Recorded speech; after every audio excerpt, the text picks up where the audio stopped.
Praise lord. Christmas కొరకు ఏర్పాటు చేయబడిన పత్రిక పాఠ్య భాగము అపొస్తలుడైన పౌలు హెబ్రీయులకు రాసిన పత్రిక 1వ అధ్యాయము 1 నుండి 14 వరకు చదువుకుందాం.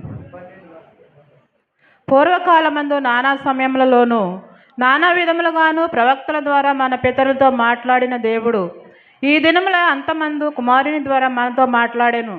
ఆయన ఆ కుమారుని సమస్తమునకును వారసునిగా నియమించెను. ఆయన ద్వారా ప్రపంచములను నిర్మించెను. ఆయన దేవుని మహిమ యొక్క తేజస్సును, ఆయన తత్వం యొక్క మూర్తిమంతమైన ఎండి తన మహత్తు గల మాట చేత సమస్తమును నిర్వహించుచు పాపముల విషయంలో శుద్ధీకరణము తానే చేసి దేవదూతల కంటే ఎంత శ్రేష్టమైన నామమును పొందెనో వారికంటే అంత శ్రేష్ఠుడై ఉన్నత లోకమందు మహామహుడగు దేవుని కుడిపార్శ్వమన్న కూర్చుండెను.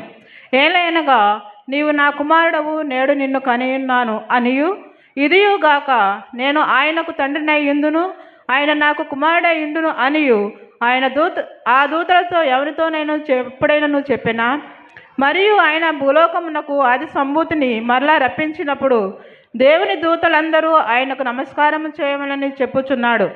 తన దూతలను వాయువులుగాను తన సేవకులను అగ్నిజ్వాలలుగాను చేసుకొనివాడు అని తన దూతలను గూర్చి చెప్పుచున్నాడు. కానీ తన కుమారుని గూర్చి అయితే, దేవా, నీ సింహాసనం నిరంతరము నిలుచున్నది, నీ రాజదండము న్యాయార్థమైనది, నీవు నీతిని ప్రేమించితివి, దుర్నీతిని ద్వేషించితివి, అందుచేత దేవుడు నీ తోడి వారి కంటే నిన్ను హెచ్చించున్నట్లుగా ఆనంద తైలంతో అభిషేకించును.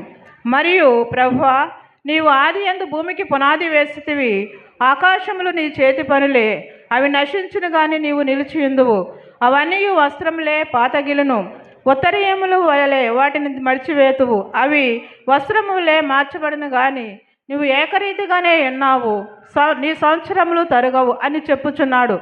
అయితే నేను నీ శత్రువులను నీ పాదములకు పాదపీఠముగా చేయి వరకు నా కుడిపార్శ్వమున కూర్చుండుము అని దూతలతో ఎవని కూర్చునైనను ఎప్పుడైనను చెప్పినా, మీరందరూ రక్షణను స్వాస్థ్యమును పొందబోవు వారికి పరిచారము చేయుటకై పంపబడిన సేవకులైన ఆత్మలు కారా.